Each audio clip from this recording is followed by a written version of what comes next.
Assalamu alaikum.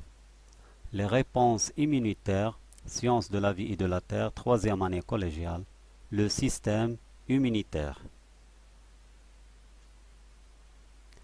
Donc nous allons identifier les organes du système immunitaire. الأعضاء التي تكون الجهاز المناعي.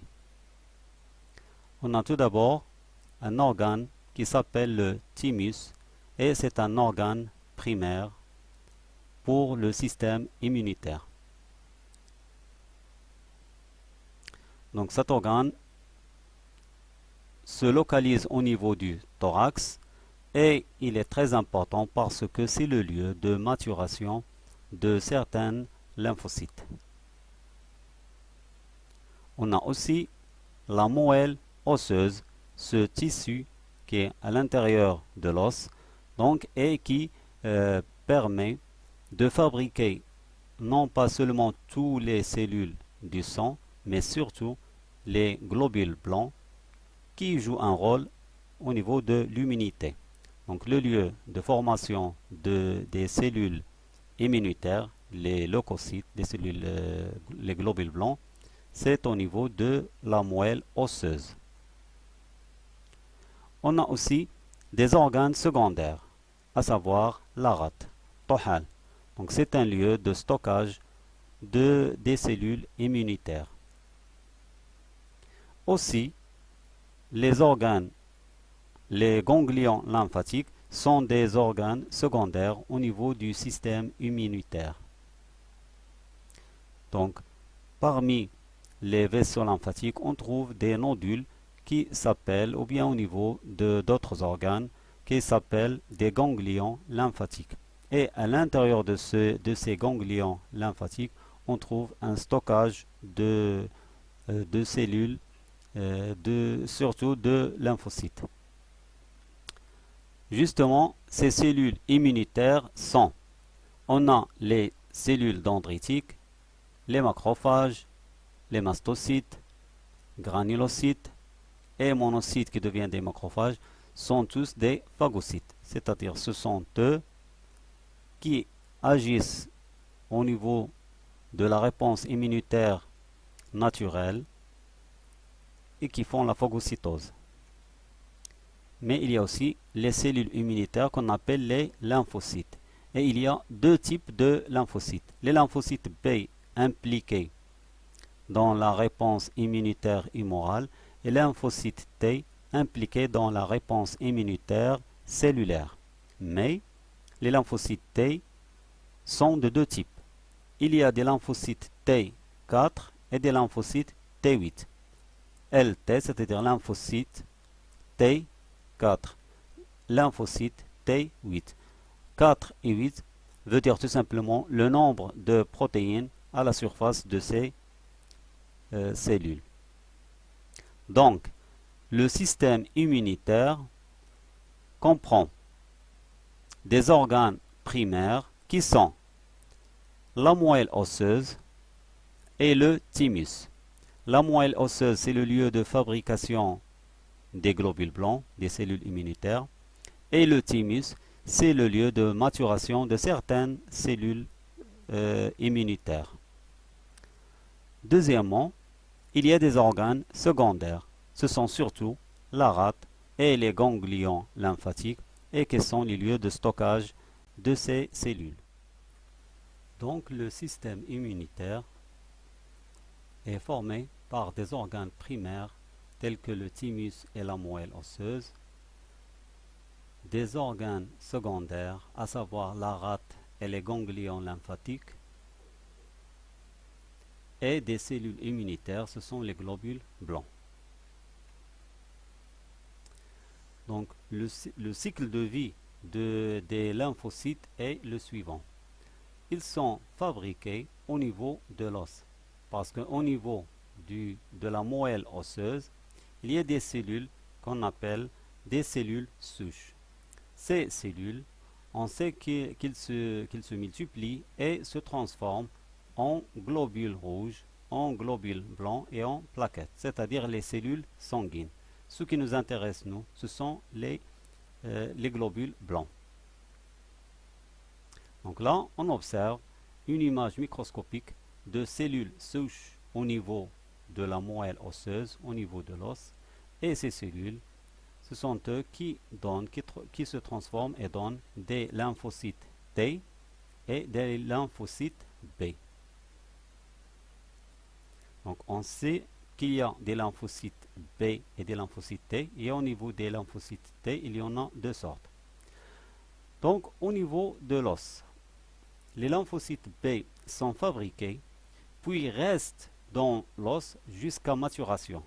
Et après ceci, ils migrent vers la rate et les ganglions lymphatiques pour se stocker. Par contre, les lymphocytes T sont fabriqués au niveau de la moelle osseuse, au niveau de l'os, mais pour arriver à maturation, ils migrent vers le thymus jusqu'à ce qu'ils subissent leur maturation, puis ils migrent vers la rate et les ganglions lymphatiques. Donc la moelle osseuse, c'est le lieu de formation des lymphocytes B et de maturation de ces lymphocytes. Puis, ils vont aller se stocker au niveau de la rate et des ganglions lymphatiques. Par contre, les lymphocytes T sont formés au niveau de la moelle osseuse, puis ils arrivent au niveau du thymus où ils vont subir leur maturation. Et après ceci, le système lymphatique et sanguin va permettre à ces globules blancs de se déplacer entre la rate, les ganglions lymphatiques et les organes.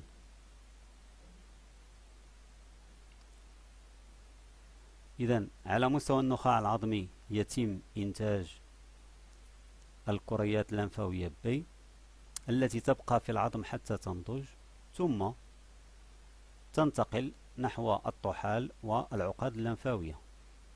بينما اللمفاويات T فإنه يتم إنتاجها على مستوى النخاع العظمي، ثم تنتقل نحو الغدة التي تسمى التيميوس، حيث تكتسب خاصياتها ونضجها. ثم بعد ذلك هذه الكريات تنتقل نحو الطحال والعقد اللمفاوية، وبعد ذلك يتم تنقل هذه الكريات بواسطة الدم واللمف. Voyons maintenant l'expérience d'un scientifique appelé Mosier en 1967. Donc il a pris une souris qu'il a injectée avec des globules rouges de mouton. Donc les globules rouges du mouton sont considérés par le corps de la souris comme un antigène. Globule rouge du mouton, GRM, globule rouge du mouton. Après ceci, il a pris 3 boîtes de pétri où il a déposé des globules rouges du mouton, c'est-à-dire l'antigène.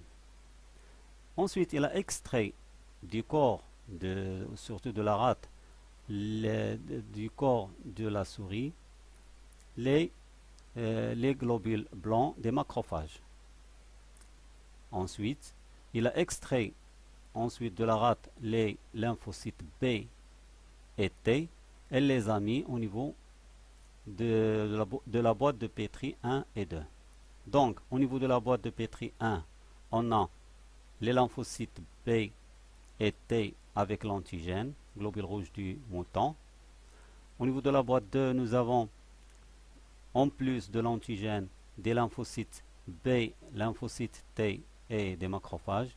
Au niveau de la troisième boîte, on a seulement l'antigène en contact avec les macrophages.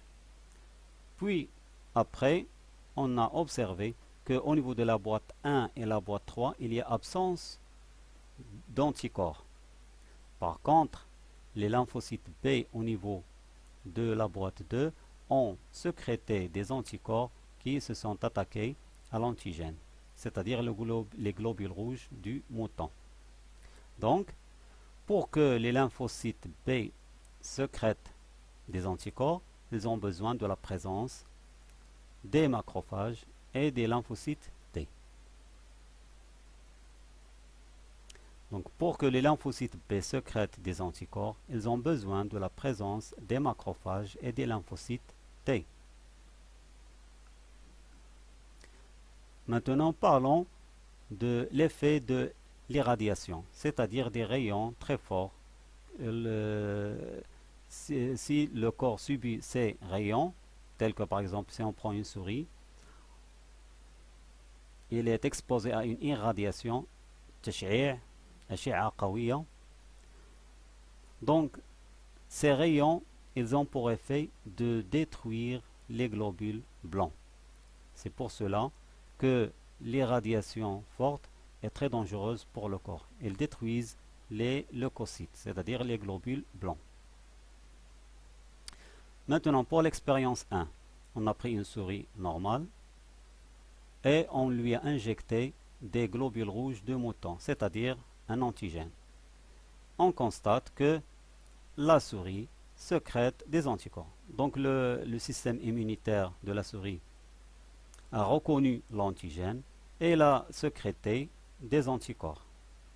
Maintenant, pour l'expérience 2, on a irradié la souris, puis, après ceci, on lui a injecté un antigène, c'est-à-dire les globules rouges du mouton. Donc, après irradiation, le corps de la souris ne contient plus de globules blancs. Donc, il n'y a plus de globules blancs au niveau du corps de la souris. On constate qu'il n'y a pas d'anticorps, puisque toutes les globules sont détruites. Pour l'expérience 3, on a irradié la souris, donc destruction de tous les globules blancs, puis on lui a injecté seulement les lymphocytes B. Donc le corps de la souris contient seulement les lymphocytes B. Après ceci, on lui a injecté un antigène. On constate qu'il ne fabrique pas d'anticorps, même si il a les lymphocytes B. Donc les lymphocytes B à eux seuls ne sécrètent pas d'anticorps. Quatrième expérience, une souris irradiée, c'est-à-dire destruction de tous les globules blancs, puis on lui a injecté les lymphocytes T. Après ceci, injection d'un antigène. Conclusion, pas d'anticorps. Donc la souris n'a pas fabriqué d'antigène. Donc les lymphocytes T seuls, donc il n'y a pas de formation d'anticorps. Il n'y a pas de formation d'anticorps dans le sang. Cinquième expérience, donc on a une souris irradiée dont on a injecté les lymphocytes B et les lymphocytes T du genre T4. Donc après ceci, on lui a injecté un antigène. Conclusion, elle a sécrété l'anticorps. Donc lorsqu'on l'a irradié, on a détruit tous les globules blancs. On a laissé que, on lui a injecté seulement B et T. Donc le corps de la souris contient seulement des lymphocytes B et des lymphocytes T4. Donc au contact d'un antigène, les lymphocytes B sécrètent des anticorps, mais ils ont besoin de la présence des lymphocytes T, surtout des lymphocytes T4. En conclusion, l'irradiation détruit les cellules immunitaires. Les lymphocytes B ne synthétisent, c'est-à-dire ne fabriquent des anticorps qu'en présence de lymphocytes T4. Il y a donc une coopération entre les cellules immunitaires. لأن هناك تعاون ما بين الخلايا المناعية. Donc on a un antigène. Lorsqu'il pénètre dans le corps, ce sont les macrophages qui se dirigent vers cet antigène pour le reconnaître et pour essayer de le détruire. Et en même temps, il reste des indices de cet antigène à la surface de la cellule. Donc, il va présenter cet antigène au lymphocyte T4. Donc, c'est la phase de présentation. إذا عند دخول مولد مضاد، عندما تحاول البلعوميات القضاء عليه، تبقى بعض الأجزاء من هذا المولد المضاد على سطح الخلية، وبالتالي تستطيع هذه الخلية أن تقدم مولد المضاد إلى الخلايا T4. Donc une fois que T4 a reconnu l'antigène, elle va sécréter, elle va fabriquer des substances qui vont activer les lymphocytes B et les lymphocytes T8. Après ceci, les lymphocytes B vont se transformer en plasmocytes qui sécrètent bien évidemment des anticorps. Et les lymphocytes T8 vont se transformer en TC, lymphocytes cytotoxiques, qui vont bien entendu détruire les cellules infectées par cytotoxicité. إذا عندما يتم تنشيط اللمفاويات T4 هذه اللمفاويات تنتج مواد تقوم بتحفيز وتنشيط اللمفاويات B واللمفاويات T8 مما يجعل اللمفاويات B تتحول إلى بلزميات تنتج مضادات الأجسام. Donc c'est la voie immorale المسلك الخلطي. واللمفاويات T8 تتحول إلى لمفاويات قاتلة TC التي تنتج مواد تقوم بتدمير الخلايا المتعفنة بالجرثوم. C'est la voie cellulaire المسلك الخلوي.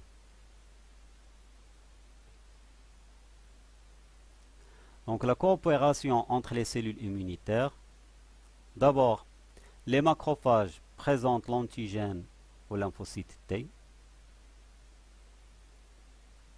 Les lymphocytes T4 activent les lymphocytes B et T par des substances chimiques appelées interleukines. Tout d'abord, tous les lymphocytes sont créés au niveau de la moelle osseuse, mais ils sont tous identiques. Les lymphocytes B doivent subir leur maturation au niveau de la moelle osseuse, ce tissu qui existe à l'intérieur de l'os. Par contre, les lymphocytes T subissent leur maturation au niveau du thymus. Pour que les lymphocytes subissent leur maturation, ils vont subir des changements génétiques pour obtenir un très grand nombre de lymphocytes. Donc c'est la phase de maturation des lymphocytes qui s'effectue au niveau de l'os pour B et au niveau du thymus pour T. Donc on a obtenu un très grand nombre de lymphocytes qui sont tous différents. Donc ils peuvent s'attaquer à plusieurs antigènes. Mais il y aura entre eux des lymphocytes qui peuvent s'attaquer à notre propre cellule. C'est-à-dire qu'ils peuvent reconnaître des antigènes du soi et peuvent les attaquer. Donc pour cela, ces antigènes du soi qui caractérisent notre propre cellule sont présentés à ces lymphocytes. Donc ces antigènes de soi qui sont ici vont être présentés aux lymphocytes, aux différents lymphocytes. Ici, on a des lymphocytes qui reconnaissent ces antigènes de soi, ces marqueurs de soi. Et bien ces cellules vont être tout de suite détruites. Parce que si elles restent, ils vont s'attaquer à notre propre cellule. Et cela peut se produire, par exemple, pour les maladies auto-immunes, telles que le diabète 1, pour lequel des lymphocytes s'attaquent à certaines cellules du pancréas. Donc maintenant, on n'a que des lymphocytes qui ne peuvent pas s'attaquer à nos cellules. Donc ces cellules sont prêtes à agir.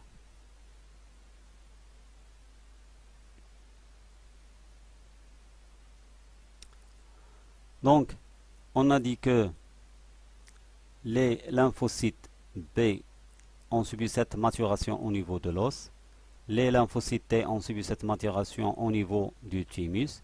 Et toutes ces cellules vont migrer vers les vaisseaux lymphatiques et vont être stockées au niveau des ganglions lymphatiques.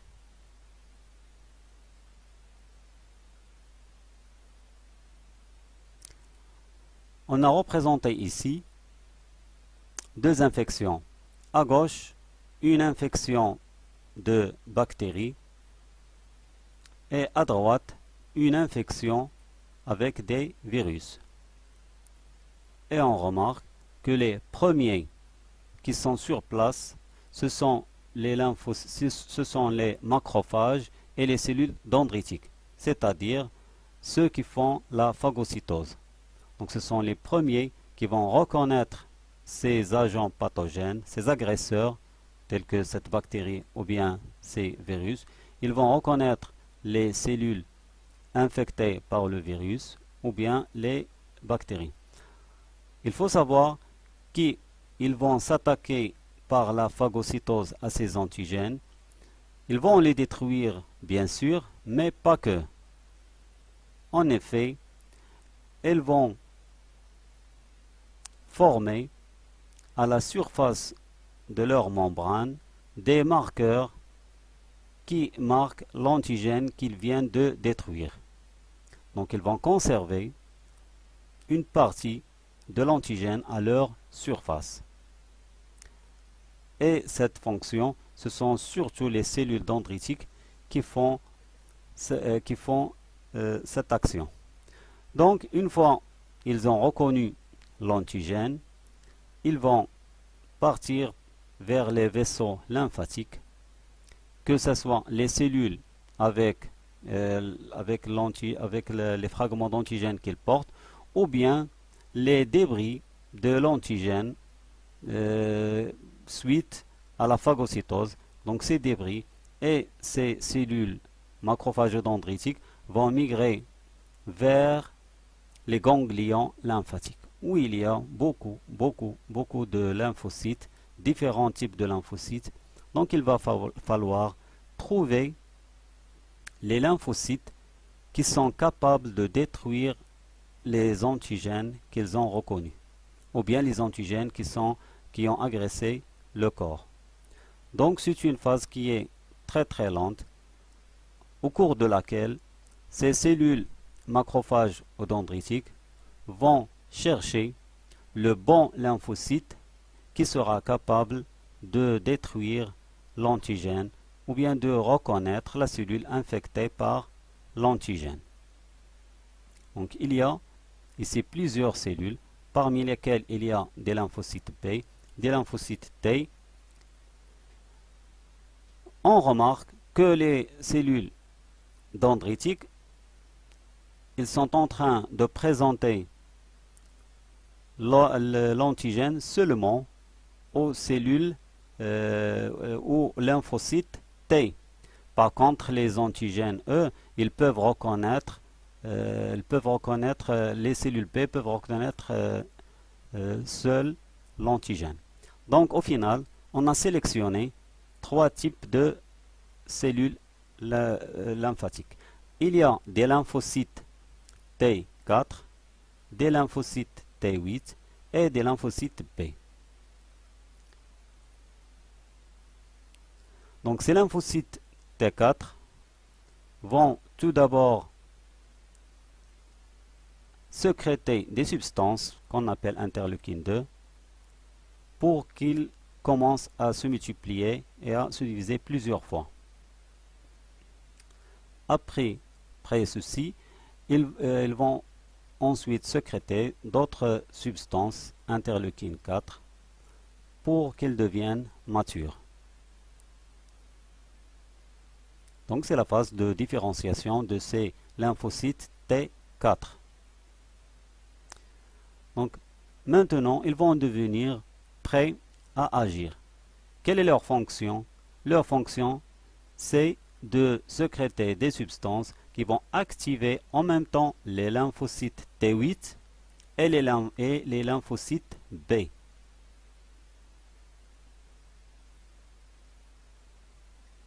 Donc, les lymphocytes T4 sécrètent des substances qui activent les lymphocytes T8 qui sont devenus des lymphocytes cytotoxines, TC. Ils ont activé aussi les lymphocytes B et ils sont devenus des plasmocytes. Donc ceux-là sont impliqués dans l'immunité cellulaire et les plasmocytes sont impliqués dans l'immunité humorale. On a donc une véritable armée prête à migrer vers le lieu de l'agression. Donc ils vont migrer à travers les vaisseaux lymphatiques vers le lieu de l'agression. Les lymphocytes TC vont bien sûr sécréter des perforines qui perforent les cellules infectées et ainsi ils sont détruites. Donc c'est l'immunité cellulaire. Par contre, les plasmocytes, ils vont sécréter des anticorps spécifiques qui vont neutraliser les antigènes pour faciliter leur phagocytose. Et merci.